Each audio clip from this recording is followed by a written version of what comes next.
Jésus que si elle concourt à glorifier Dieu, si les résultats concourent à glorifier Dieu, si ces résultats ne concourent pas à glorifier Dieu, vous pouvez dire au nom de Jésus comme vous voulez, ça ne se fera pas, il n'y aura pas exaucement de cette prière-là. Tout ce que vous devez savoir, c'est ceci. Dieu exauce et il répond toujours à nos prières. Mais nous voulons que Dieu réponde toujours favorablement à nos prières. Sachez que quand vous avez prié et que ça ne suit pas, ça ne glorifie pas Dieu, Dieu ne répond pas. Et non, Dieu ne vous répond pas favorablement, il vous répond non. Et si ce n'est pas le temps qu'il doit être fait, si ce n'est pas le temps où vous devrez recevoir, Dieu vous demandera d'attendre. C'est toujours une réponse. Et si vous n'êtes pas encore vous-même prêt à recevoir ce que vous demandez, Dieu vous demande de progresser un peu, de vous parfaire un peu. C'est toujours une réponse. Mais quand toutes ces conditions sont réunies, il vous répond oui, c'est toujours une réponse. Sachez que toutes vos prières ici ont toujours une réponse, mais pas toujours favorable comme nous le voulons. On dit, tout ce que vous demanderez à mon nom, je le ferai, afin que le Père soit glorifié dans le Fils. Ça, c'est le but pour lequel Dieu répond favorablement à nos prières. C'est pour que son nom soit glorifié. Si son nom n'est pas glorifié dans ce que vous demandez, ne vous attendez pas à une réponse favorable. Et comment Dieu répond? D'abord, on va commencer par prendre un petit exemple.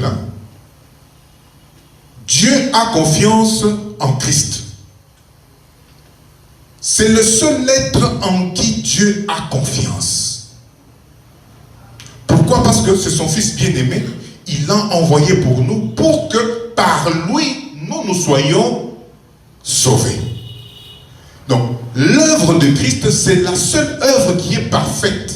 L'action de Christ, c'est la seule action qui est bonne aux yeux de Dieu.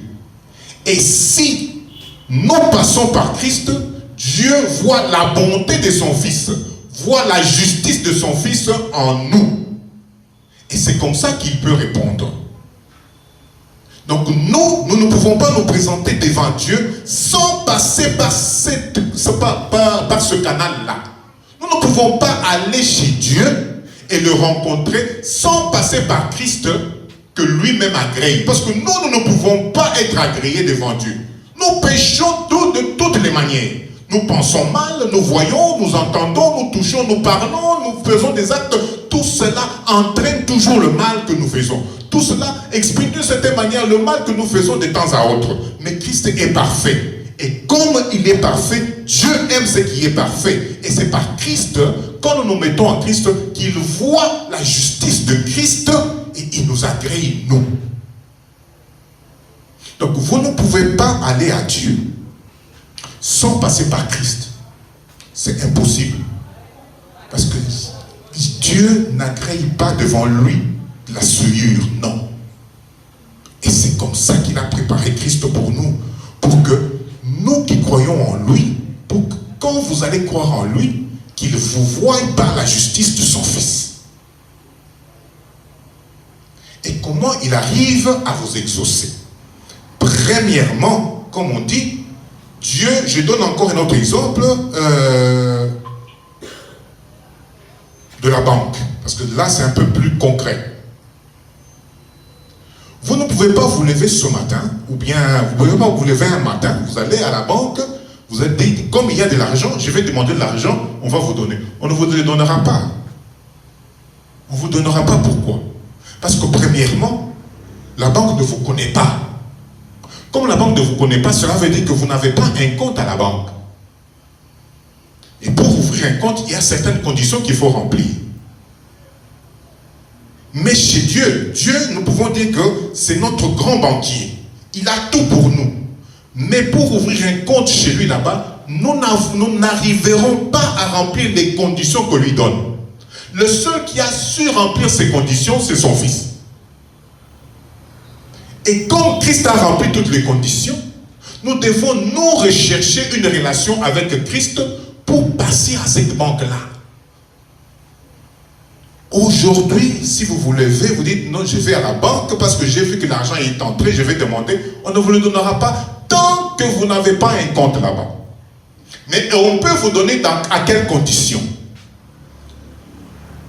La condition que la banque peut vous donner, c'est quoi? C'est que quand vous êtes passé par quelqu'un qui a un compte là-bas, il dépose son argent, il a son argent là-bas, il a un compte là-bas, lui il a rempli ces conditions là-bas, il vous fait une note. Et quand vous allez vous présenter cette note à la banque, on peut dire voilà, allez dans le compte de tel, donnez autant d'argent à ce monsieur ici. Et c'est comme ça aussi chez Dieu. Dieu c'est notre grand banquier, mais le seul qui a su ouvrir un compte chez lui, c'est Christ. Parce qu'il a rempli toutes les conditions. Toutes les conditions que Dieu a pu poser, Christ les a remplies. Aucun humain n'a su le faire. Ainsi, en tant qu'humain, quand nous allons chez Dieu demander, nous ne pouvons pas recevoir tant que nous ne passons pas par le compte de Christ. Je ne sais pas si je me fais comprendre. Si nous ne passons pas par le compte, parce que c'est le seul compte qui est valable, parce que c'est la seule personne qui a dû accomplir toutes les conditions que la banque a édictées. Et si vous ne passez pas par ce compte là-bas, la banque ne peut pas vous donner de l'argent. Donc, Dieu ne peut rien vous donner sans que vous ne passiez par le compte de Christ.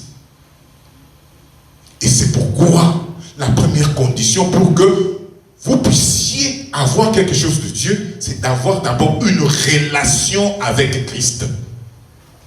Aujourd'hui, pour que je vous fasse un chèque, je vous fasse une note pour que vous alliez à la banque, il faudrait au préalable que moi et toi, nous puissions avoir une certaine relation. Je ne peux pas me réveiller le matin parce que j'ai un compte en banque, je fais des chèques à tout le monde. Non, ça ne se fait pas.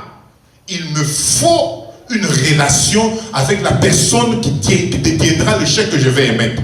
C'est pourquoi la première condition pour avoir une relation avec, c'est la nouvelle naissance. Ça, vous devez le savoir. Pour arriver d'abord à baigner, pour qu'il y ait accomplissement, il créait d'abord une relation personnelle avec Christ. Pour que quand vous allez dire au nom de Jésus, on sait reconnaître que nous voilà, il est passé par le compte de Christ, alors nous tirons quelque chose de là, nous lui donnons. La première des conditions, c'est celle-là. La relation avec Christ. Pour que vous puissiez utiliser avec effet positif le nom de Jésus. Pour que quand vous allez prier au nom de Jésus, que la réponse soit oui. Nous passons à la deuxième condition. La première, je vous ai dit que c'est avoir une relation personnelle avec Christ. Et en ce moment-là, Christ peut oser vous donner un chèque. Il peut oser vous donner un papier. Il peut signer un papier pour que vous alliez dans son compte retirer quelque chose. Parce que chez les banquiers, vous n'avez pas pu réunir les conditions d'ouvrir un compte. Il n'y a que lui qui a ouvert un compte et qui l'a et en permanence. Alors deuxièmement, quand vous avez fait cette relation avec Christ, il faudrait que vous ayez son caractère. Comment ça? Quand Christ signe un papier, quand je vous envoie dans mon compte pour prendre de l'argent, je vous fais un chèque. Et ce chèque-là, nous pouvons dire que c'est ma personne. Si ce chèque-là n'est pas là, vous pouvez dire que vous êtes mon ami, on ne vous croira pas. Vous pouvez dire que non, c'est moi, je dors chez lui. C'est lui qui me loge. Voilà, il m'a demandé de venir prendre. On ne vous donnera pas sans qu'il y ait ce signe-là.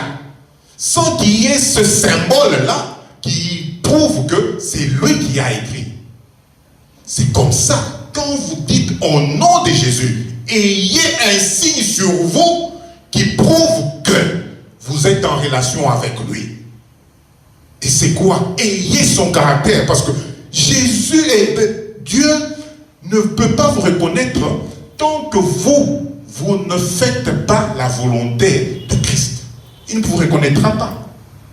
Nous allons lire comme exemple Acte 19. Nous allons prendre Acte 19, 13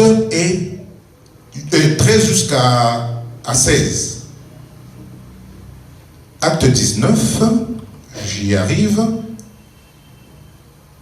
Acte 19, 13 jusqu'à 16. Hein? Je lis. Ça, c'est une histoire que vous connaissez. Hein? Ce sont les enfants des sacrificateurs. Ce sont des exorcistes, hein, qui chassaient aussi les démons au nom de Jésus. Voilà comment on les avait répondu à nos jeunes gens-là. Nous prenons 13. Quelques exorcistes juifs ambulants essayèrent d'invoquer sur ceux qui avaient des esprits malins le nom du Seigneur Jésus, en disant: je vous conjure par Jésus que Paul prêche. Ceux qui faisaient cela étaient 7 fils de Séva, juifs, l'un des principaux sacrificateurs.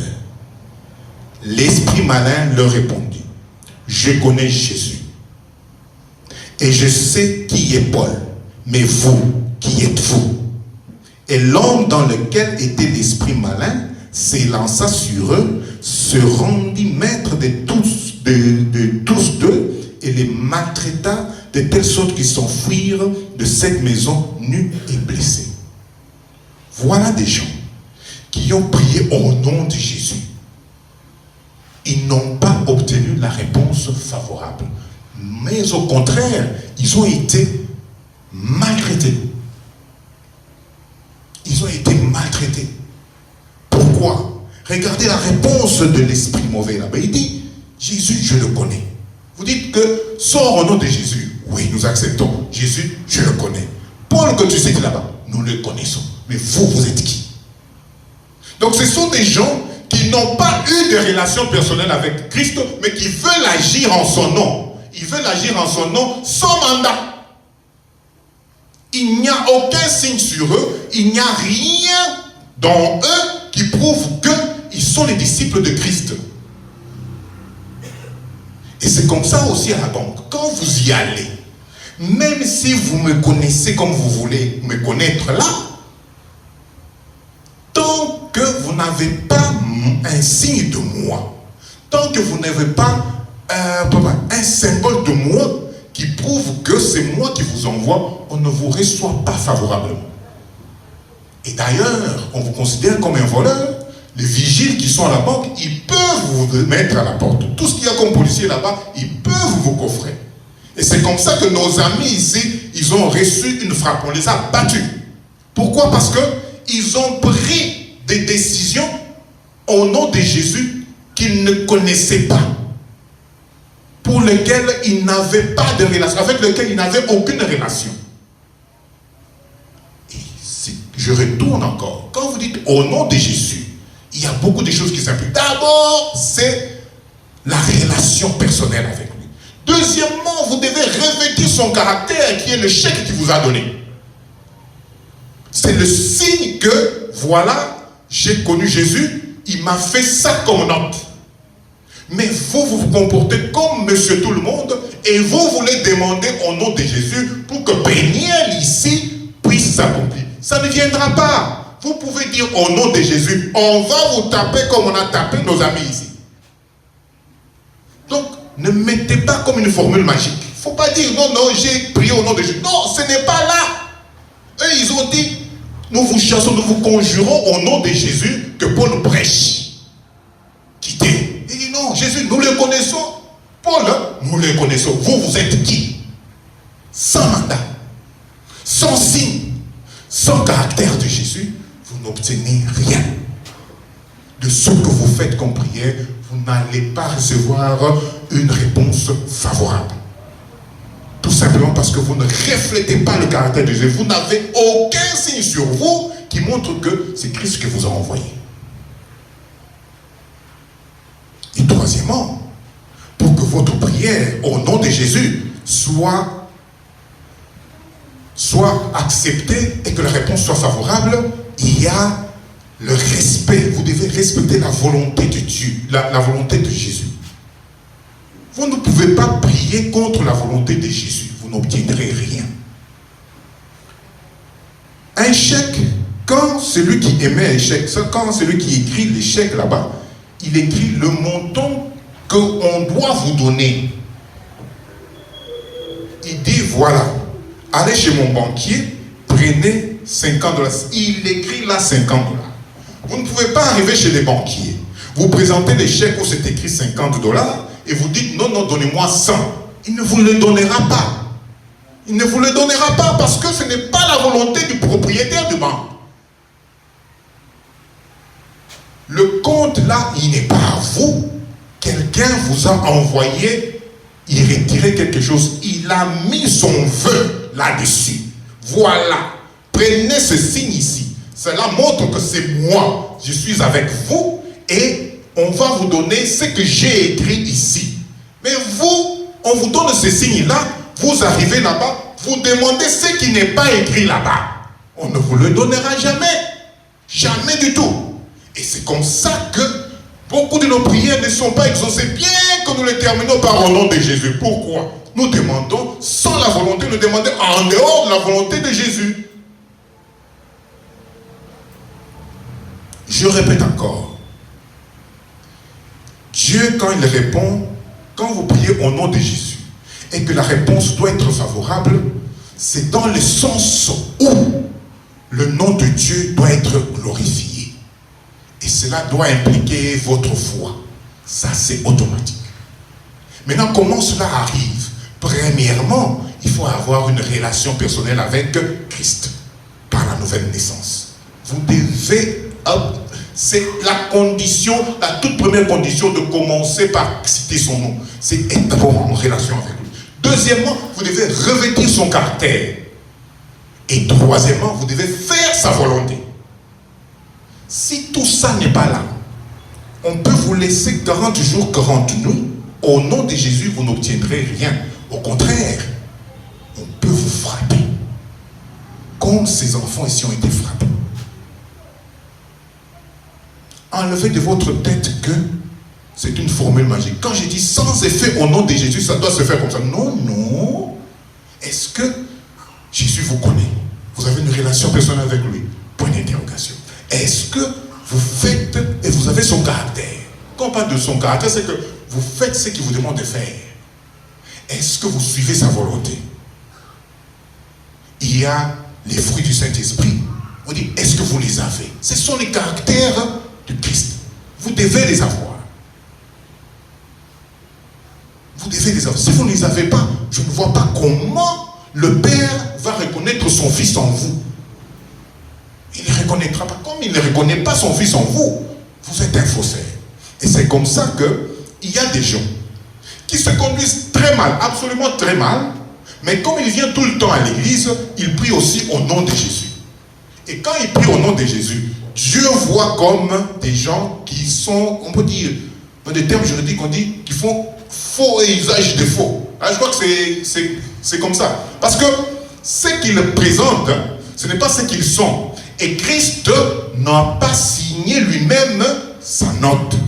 Dans la mesure où il n'atteste pas ce que vous faites là, mais vous demandez à son nom. Non. C'est comme si vous prenez le chèque de quelqu'un, vous signez en son nom, vous mettez sa signature. On va vous découvrir. Quand vous allez à la banque, il y a le spécimen, il y a l'exemplaire de la signature du propriétaire.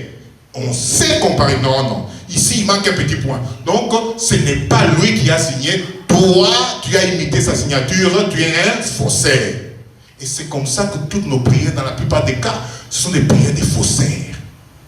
Nous imitons la signature, nous trichons, nous volons, nous faisons le mal, et puis finalement, nous signons au nom de Jésus. Mais qui va vous donner ce que vous demandez?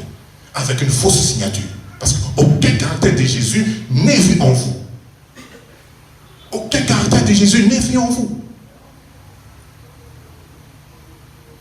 Prier au nom de Jésus, ce n'est pas une simple formule.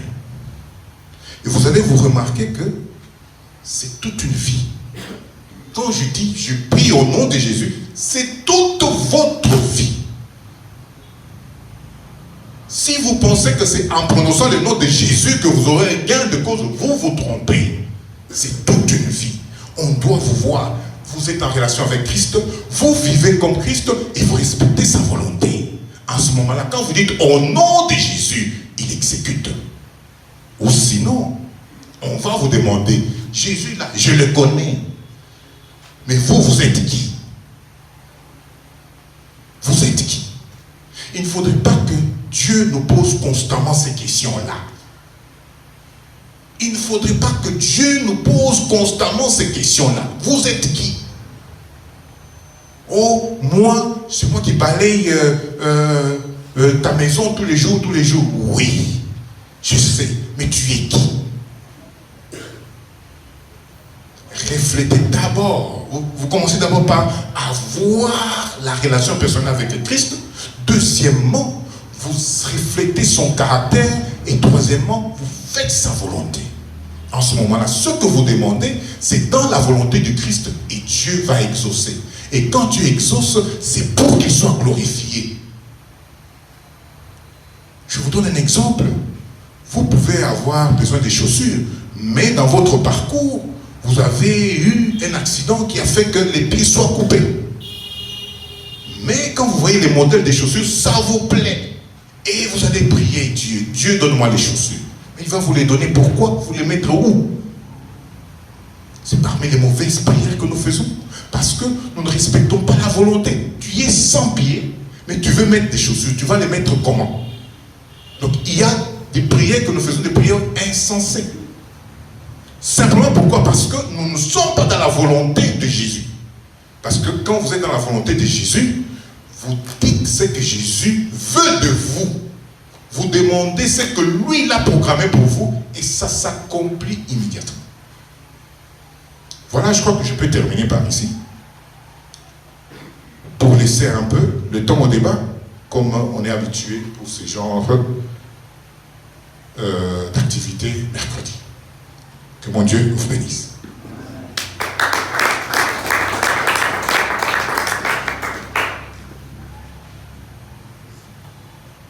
D'ici, je ne sais pas voir parce que la lumière me frappe. Hein. Si vous pouvez, vous avez une question, vous n'avez qu'à vous prononcer, on sait vous donner un micro.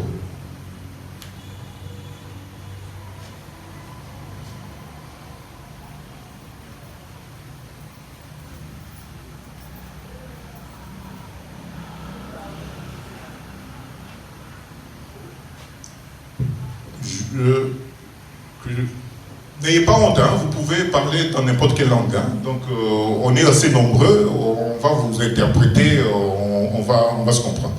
Hein. Vous n'êtes pas toujours obligé de parler en français.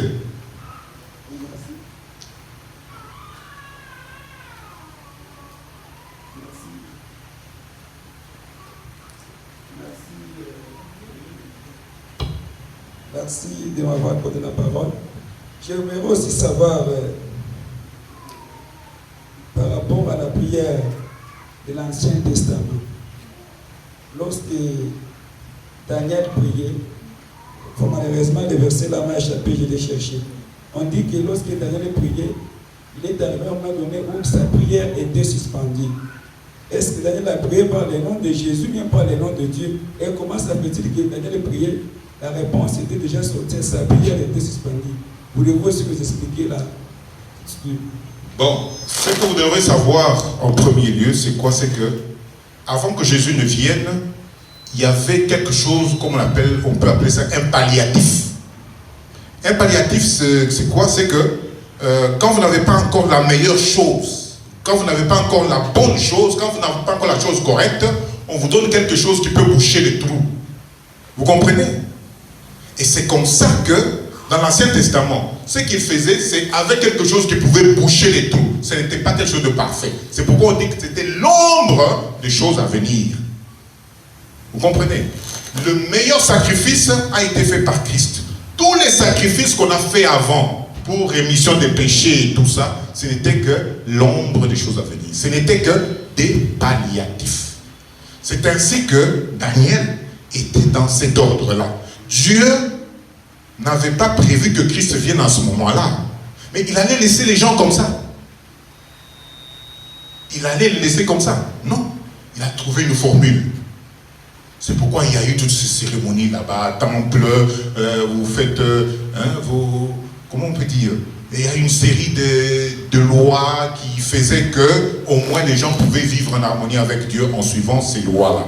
Donc, si Daniel avait prié en fonction de ce qu'il y avait comme palliatif, il avait fait la volonté de Dieu. Mais en ce moment-là, Jésus n'était pas encore là. Mais comme c'était Dieu lui-même qui avait donné cet ordre-là, qui avait institué cette manière de faire là-bas, bon, il ne pouvait qu'exaucer. Il ne pouvait qu'exaucer. Mais la meilleure manière, la chose parfaite qui est venue, la meilleure chose qui est venue, c'est avec Christ. Voilà. C'est comme ça que je peux vous répondre sur ce point.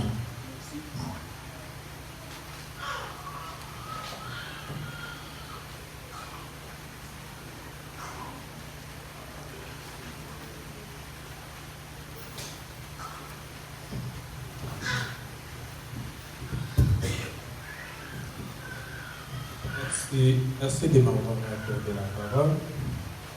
Je comptais aussi savoir dans quel rang pourrais-je me placer ou m'aligner afin de prier au nom de Jésus et pour que Dieu lui-même m'agrée, pour que Dieu me connaisse.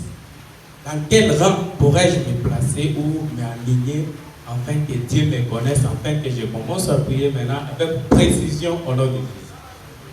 Bon, je n'ai pas très bien saisi ton problème. Quand tu parles de rang là, tu veux dire quoi?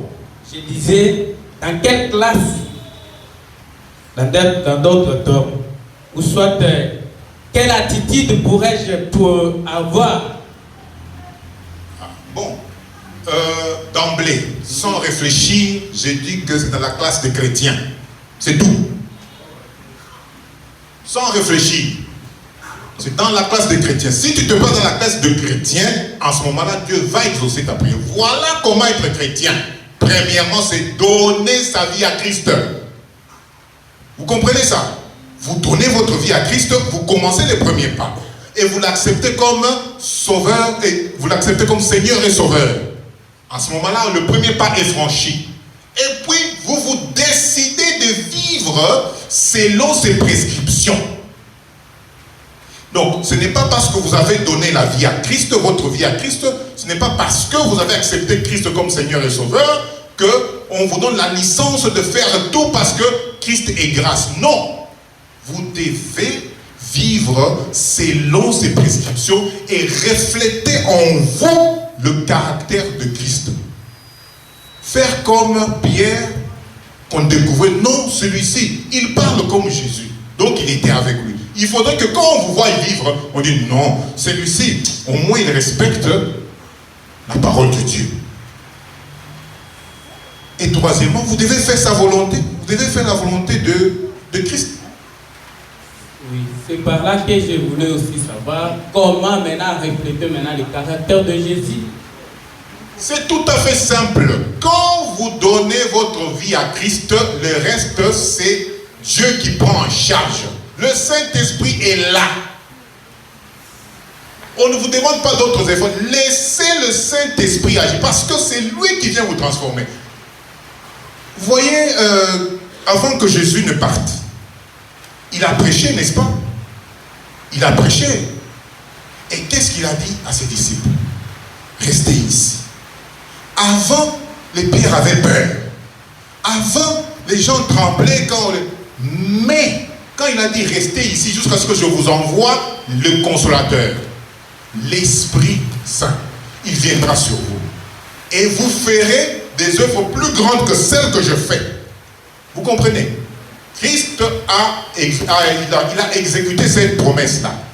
Et quand le Saint-Esprit est venu, Pierre n'avait pas été enseigné pour résister à tous ces gens. Pierre n'avait pas été enseigné pour prêcher. Pierre n'avait pas été enseigné pour convaincre les gens. Non. L'Esprit a agi. Et c'est comme ça. Et c'est comme ça. Et quand on vous demande que vous devez refléter le caractère de Christ, ce n'est pas vos efforts. On dit le fruit du Saint-Esprit. C'est ça que vous devez refléter. Ce ne sont pas vos efforts. C'est l'Esprit qui travaille en vous. Parce que vous avez dit oui à Christ, l'Esprit vient. Et quand l'Esprit vient, c'est lui qui vous transforme. Ce ne sont pas vos efforts. Je ne sais pas si on s'est saisi. Ce ne sont pas vos efforts. C'est la volonté de Dieu. Vous ferez la volonté de Dieu dans la mesure où vous laissez le Saint-Esprit agir en vous.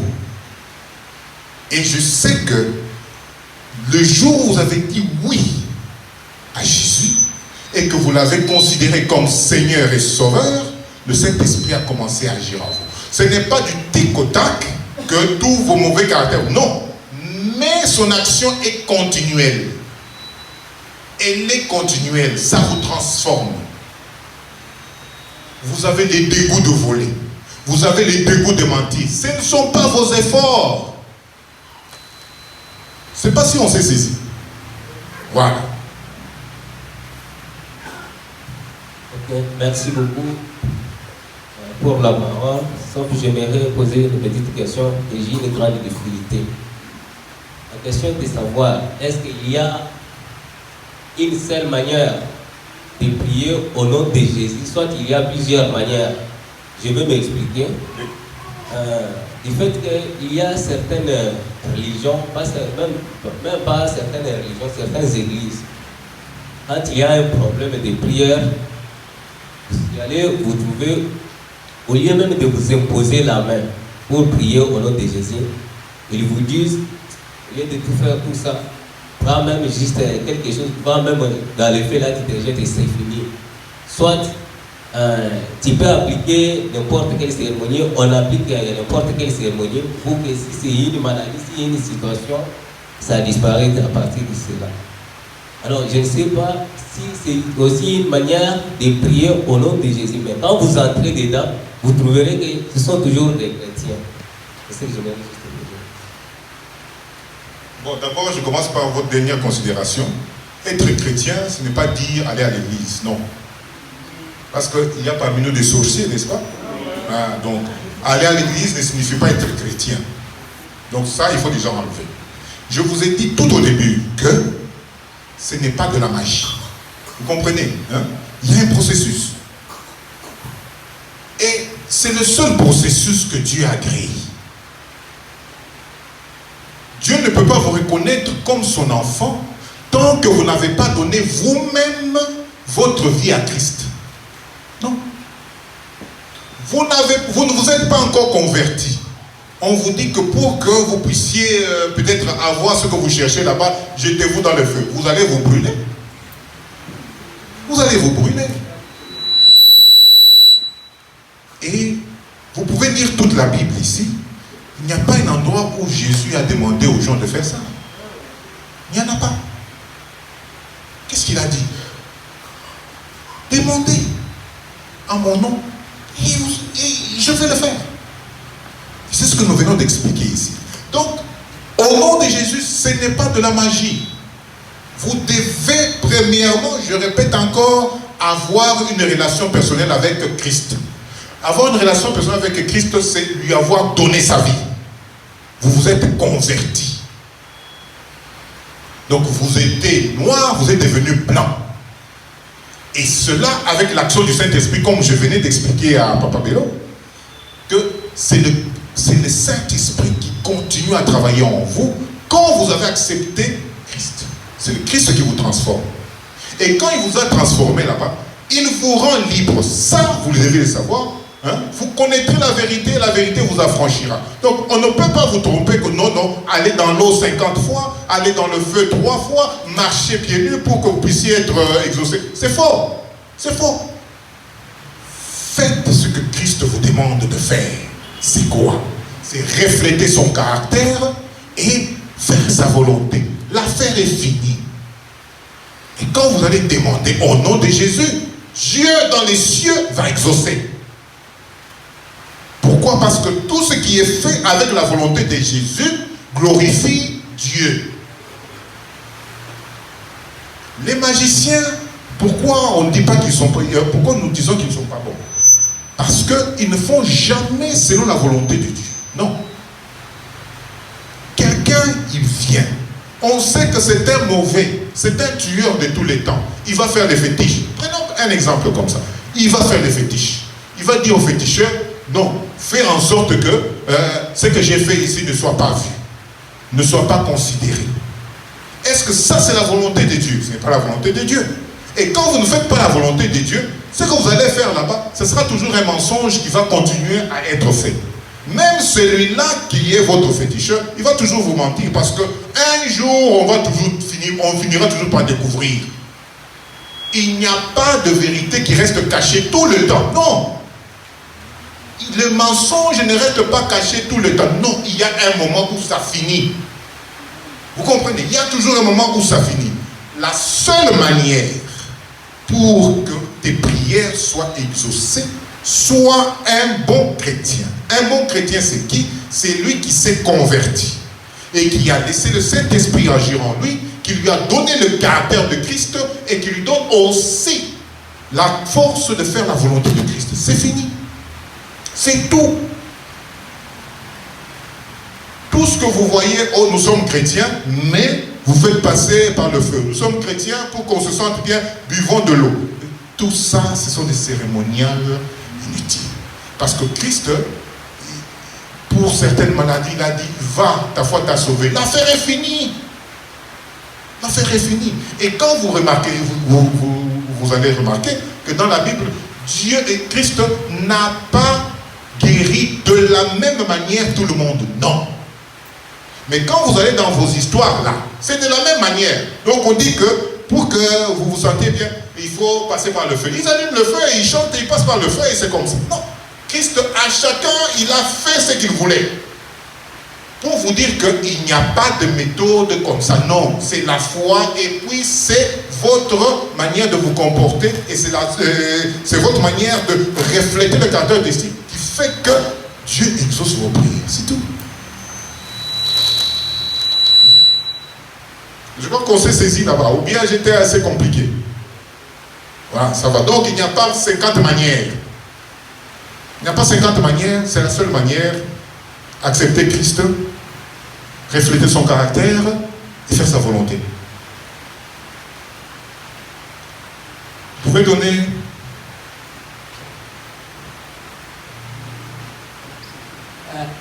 Merci beaucoup pour la parole du Père. Je voulais aussi demander, parce que vous venez à peine de nous expliquer que toutes ces cérémonies-là sont des cérémonies inutiles. Mais comment ça fait-il qu'il y avait un roi qui était malade, il s'était rendu chez le prophète Élisée, et on lui avait ordonné d'aller se jeter dans l'eau 7 fois, et ce roi-là a été guéri. Qu'est-ce que vous allez un peu nous expliquer ceci? Merci. Je retourne encore à notre ami. Je crois que j'ai répondu à cette question là-bas. Ce qui est dans l'Ancien Testament, on dit que c'est un palliatif. Avant que la véritable chose ne vienne, on a donné quelque chose un peu pour nous accompagner. Hein? De sorte que l'homme, il a été pécheur depuis le commencement. Est-ce qu'il fallait seulement attendre de Christ pour qu'il puisse être soulagé de son péché, de sa culpabilité? Non. Dieu a créé un petit système qui permet à ce que, avant que le Christ ne vienne, mais que nous ayons quand même certaines conditions qui nous permettent de vivre en paix. Et ce sont là les palliatifs. Tu comprends? Donc, aujourd'hui, est-ce que Christ a dit, pour que vous puissiez être guéris de la lèpre, que tout le monde se jette toujours à l'eau? Non. Pourquoi Christ, lui, n'a pas fait ça? C'est pour dire que le véritable est venu. Ce que vous avez vu là-bas, ce n'était que l'ombre de la vérité. Et quand la meilleure chose est venue, pourquoi vous allez toujours vous accrocher aux mauvaises, ou disons aux moins bonnes? Je ne vois pas. Hein? À supposer que tu as beaucoup fait des efforts parce que tu habites loin d'ici, pour venir ici, on te donne un vélo, n'est-ce pas? Chaque jour pour arriver, attends, elle donne un vélo. On dit, bon, attends, le jour où on va nous payer, je vais te payer un véhicule. Le jour où on nous paye, je te paye un véhicule. Toi, tu retournes toujours à ton vélo, mais tu es insensé. Il y a déjà une bonne chose qui est déjà venue. Laissez l'ancienne. Prenez le véhicule, vous arrivez ici, vous ne transpirez pas, et la pluie ne vous mouille pas. On a saisi? Voilà, c'était les choses, c'était l'ombre des choses à venir. Vous dites que l'ombre, c'est que ce qui crée l'ombre là est venu. C'est fini. On s'accroche à ce qui a créé l'ombre. On ne s'accroche pas à l'ombre. Voilà. Je crois que j'ai répondu assez bien. Je n'étais pas embrouillé. Merci papa. C'est frère Pierre qui vous pose la question. Et avant la petite question, il y a un peu un ajout par rapport à cet enseignement purement pertinent. Et si je vous ai bien compris, papa, les sujets d'aujourd'hui, je dirais que c'est un sujet purement pédagogique en tant que nous, enfants de Dieu, qui parlent prier au nom de Jésus. Qu'est-ce que je voulais ajouter? Par rapport à la prière que vous venez d'expliquer, exactement, il y a la vraie prière que vous venez de nous dire selon les modèles de Jésus et la fausse prière. C'est que nos frères doivent savoir, chaque prière n'est pas prière. Pourquoi? Parce qu'aujourd'hui, bien de gens, bien des églises prennent le nom de Jésus, mais quand vous entrez dans la profondeur, ce ne sont pas vraiment des vraies prières. Dans quel sens? Ils peuvent utiliser la Bible, ils peuvent respecter les jours que les chrétiens respectent pour prier, mais lorsque vous entrez dans la profondeur, compte tenu de leur vie, leurs témoignages, leurs gestes, ils font des fausses prières. Alors je voulais les aider aussi par rapport à ce que vous avez donné, ce qui caractérise, les éléments encore qui caractérisent la vraie prière faite au nom de Jésus.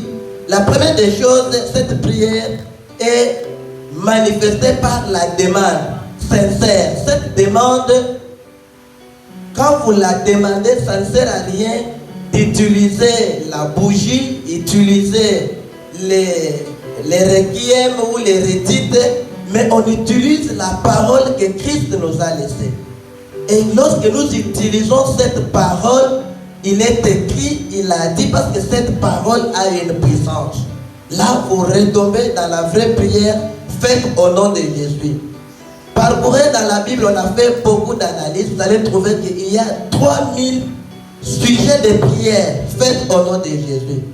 Et ce que nos frères venaient de dire à l'Ancien Testament, c'était le reflet, comme vous venez de le dire, mais qui nous amène à la rédemption. Comme Christ est venu, nous ne pouvons pas rejeter la prière de l'Ancien Testament. C'était le point de départ, mais comme Christ est déjà venu, il est notre maintenant point de la conclusion. Donc on peut se référer, mais la finalité c'est Jésus, parce que tous tournaient autour de la personne de Jésus. Alors la deuxième chose que nos frères doivent connaître, que la prière faite au nom de Jésus a l'efficacité. Elles doivent savoir, nous devons savoir que cette prière a sa réponse. Même si cette réponse n'est pas exactement réalisée aujourd'hui, comme elle est déjà dans cette promesse, elle finira toujours, même si nous aurons déjà oublié, vous verrez, cette réponse sera exaucée. En dehors de cette réponse, il y a aussi la prière faite avec intercession. Aujourd'hui, papa, nous sommes égoïstes, nous prions pour nous-mêmes, nous prions pour nos avantages, mais nous oublions aussi bel et bien que là où nous venons, c'est grâce à Israël, c'est grâce à ceci, cela qui nous ont apporté cette bonne nouvelle. Lorsque nous prions, nous devons aussi reconnaître que la prière n'a pas commencé ici à Lomami ou à Kabinda. La prière vient de quelque part. Nous devons aussi soutenir ce dont ils ont commencé, ils ont dévancé, afin que nos promesses s'accomplissent dans la vie. Mais si vous remarquez dans beaucoup de nos prières, nous faisons des prières purement égoïstes. Et en dehors de ça, nos prières doivent être accompagnées par la persévérance. Il y en a beaucoup de clés. C'est ce que je voulais vous demander, de faire la prière, la vraie prière, c'est celle qui est faite au nom de Jésus, telle que vous venez de le dire. Ma petite question est la suivante, papa. Que distinguerons-nous de la prière et du culte. Quand vous dites que ce n'est pas tout le monde qui vient à l'église qui est chrétien, qu'est-ce que nous pouvons retenir de la prière et du culte? Si tel était le cas, on ne pouvait pas venir se réunir ici, parler de ceci, cela. On pouvait prier dans nos chambres. Alors, la deuxième petite question, quelles sont les positions pouvons-nous prendre lorsque nous voulons prier au nom de Jésus? Merci. Bon, je commence par la dernière, les positions. Position physique. Oui. Vous prenez la position qui vous met à l'aise. Hein? Je ne peux pas mettre ma tête en bas, les pieds en haut et je commence à prier. Je ne ferai pas beaucoup de temps. Hein? Donc je prends la position qui me met à l'aise, qui me permet de m'exprimer devant mon Dieu tout à fait à l'aise. Hein? Donc ce n'est pas compliqué. Donc vous pouvez la faire coucher, vous pouvez la faire assis, vous pouvez la faire debout, vous pouvez la faire dans n'importe quelle position, mais l'essentiel c'est quoi? C'est que vous soyez à l'aise. Hein? Si c'est mettre la tête en bas et les pieds en haut qui vous met à l'aise, faites-le. Ce n'est pas mauvais. Hein? C'est ça. Et maintenant je retourne à la première préoccupation. Tu disais que faire la différence entre la prière et le culte. La prière, comme définition, c'est quoi? C'est une demande. C'est une demande. Mais un culte, c'est un ensemble de cérémonies, un ensemble de... Comment hein? C'est un ensemble de cérémonies, de services hein, pour en l'honneur d'un Dieu. Prier aussi, c'est une demande adressée à un être supérieur. Pour nous, l'être supérieur, c'est notre Dieu, créateur du ciel et de la terre. Et quand nous faisons un culte ici, nous faisons ce culte en l'honneur de ce Dieu. Tout ce que nous faisons comme arrangement, comme cérémonie ici, tout ça c'est en l'honneur du Dieu créateur du ciel et de la terre. Donc prier, tout simplement, c'est demander. C'est tout. Et un culte, bon, c'est l'ensemble de tout ce qu'il y a comme cérémonie, tout ça, ça fait un culte.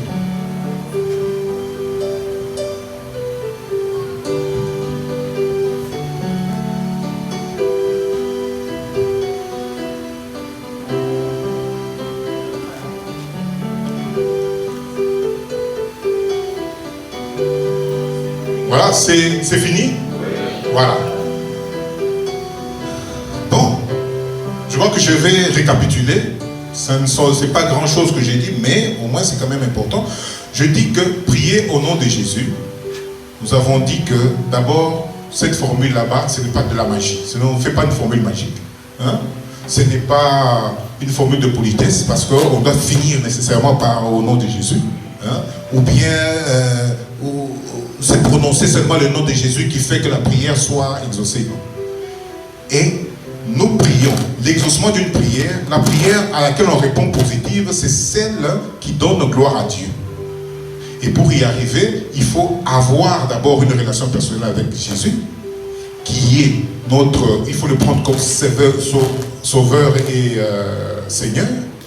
Et deuxièmement, il faut refléter son caractère. Et troisièmement, il faut faire sa volonté. Et je crois que quand vous respectez cela, et que vous dites au nom de Jésus, il dit que oui, je vous connais. Que mon Dieu vous bénisse.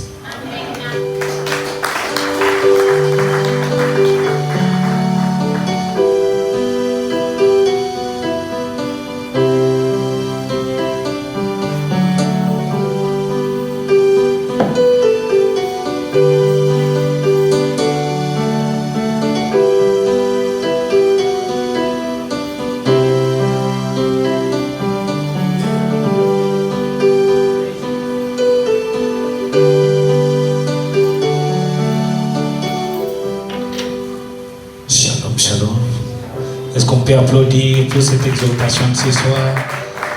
Alléluia. Quelqu'un était béni par cet enseignement, raison pour laquelle avons tout intérêt de capitaliser ces moments d'enseignement.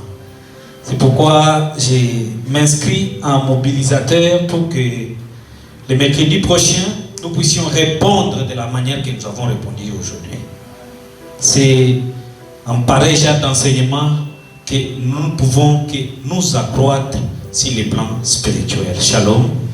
Nous sommes arrivés à la fin de ce culte. Plaide ton offrande, nous allons prier avant de les mettre dans ces paniers pour que nous puissions donner les quelques annonces qu'il y a.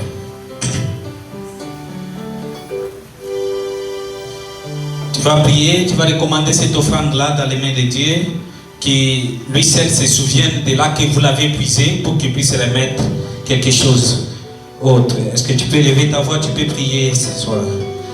Tendre Père, nous te disons merci et te sommes infiniment reconnaissants, ô Jésus. Tu l'as dit qu'à chaque instant que nous pouvons nous réunir, que nous fassions ainsi pour que vous puissiez, ô Dieu de gloire, pouvoir davantage à nos besoins, Seigneur. Voici venu le moment où nous t'apportons, Seigneur, les fruits, ô Dieu de nos mains. Laisse que toi, Seigneur, tu puisses remettre là que nous avons puisé. Oui, ceux qui n'en ont pas eu ou prévu, Seigneur, ce soir, que toi, tu pourvoies aux besoins. Ils ne te l'ont pas donné, pas parce qu'ils en ont et qu'ils ont endurci leur cœur, mais seulement parce qu'ils en ont manqué, ô Dieu. Pourvois alors aux besoins, de telle sorte qu'aux jours à venir, qu'ils puissent venir dans tes parvis avec quelque chose. T'avons-nous ici prié avec la foi, au nom de ton Fils, notre Sauveur Jésus-Christ. Amen. Est-ce que tu peux apporter rapidement ton offrande avec joie ce soir?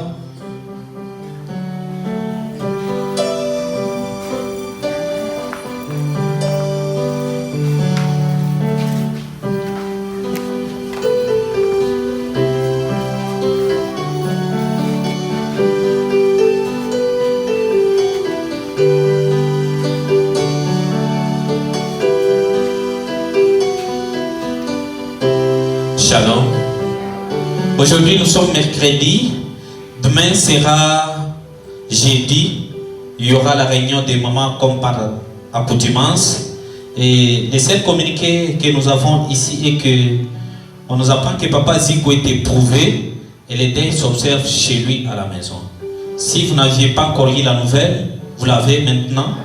Disponibilisez d'un peu de temps et passez, ça pourra réconforter les nôtres. Shalom.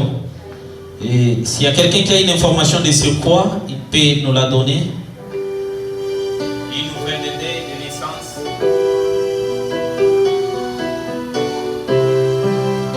Voilà, nous nous mobilisons encore. Demain sera jeudi, après-demain sera vendredi. Ça sera notre culte de jeûne et prière. Du matin jusqu'au soir, nous sommes dans un état de jeûne. Nous fermons ces jeûnes-là, nous arrêtons ces jeûnes-là aux heures vespérales, c'est-à-dire au culte de la soirée. Efforce-toi quand même. Il y a certaines choses, il y a certaines demandes qui peuvent obtenir réponse que si vous vous donnez du sacrifice aussi. Vous vous punissez, vous dites non, pour ce problème ici, aujourd'hui, je ne touche pas quelque chose avant que je ne finisse le culte de ce soir. Et dans telle attitude, il y a des demandes que tu feras et les églises des cieux pourront tout de même exaucer et Dieu pourra regarder avec attention ton problème. Shalom. Si ça ne nous gêne pas, nous pouvons nous tenir debout pour aller clôturer ces instances. Vous allez prier, recommander votre chemin de retour dans les mains de notre Dieu. Tu vas recommander la nuit dans les mains de ces dieux-là, qui soit pour toi une nuit d'apaisance, une nuit où Dieu promouvoit des rêves qui puissent promettre à l'avenir. Est-ce que tu peux élever ta voix, recommander les chemins de retour dans les mains de ces dieux?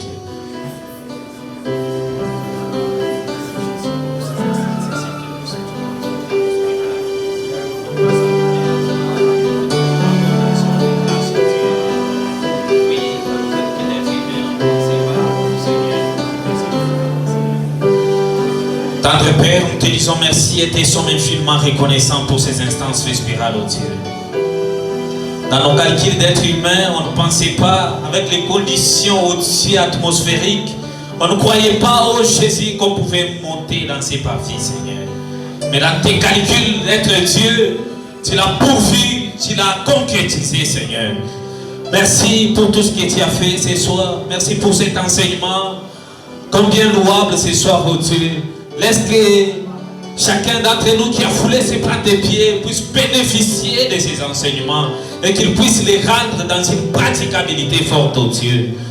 Nous te recommandons, Shiloh, notre chemin de retour.